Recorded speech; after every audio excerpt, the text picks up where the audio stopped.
But anyways, sa mga naay kaaway dira tungod sa mga politiko, nahala hinay-hinay na mong peace, galabad-labad lang dyan sa inyong ulo.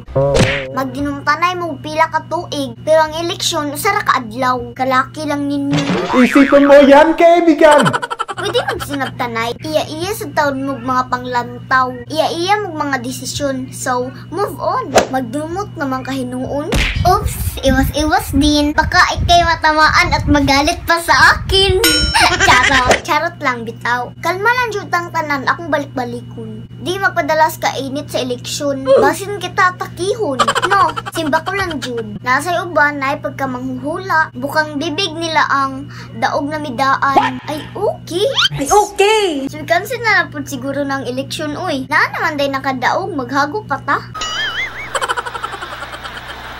Diba? May pahinoon mo ingon tag, may the best candidate win. Kanang pinakalma-kalma lang